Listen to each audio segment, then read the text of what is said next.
కడాన తిరుమల లడ్డు కూడా నాసి రకం. నాకైతే ఆశ్చర్యం వేస్తుంది.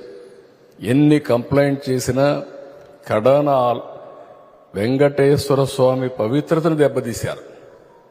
ఎన్నోసార్లు చెప్పాం.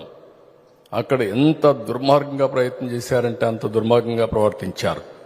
కడాన అన్న దానంలో క్వాలిటీ ఆఫ్ ఫుడ్ లేకుండా చేశారు.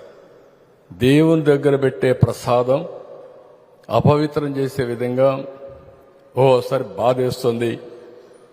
నాసి రకమైన ఇంగ్రీడియంట్సే కాకుండా ఎనిమల్ ఫ్యాట్ కూడా వాడారని. ఏది గీకు బదులు ఈరోజు స్వచ్ఛమైన గీ తెమన్నాం, ప్రక్షాళన చేయమన్నాం.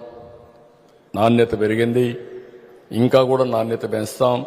అల్టిమేట్గా వెంకటేశ్వర స్వామి మన రాష్ట్రంలో ఉండడం మనందరి అదృష్టం.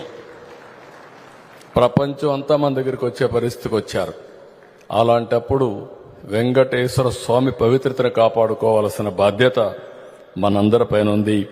ఇది కూడా చేస్తామని చెప్పి కూడా నేను మీకు తెలియజేస్తున్నా.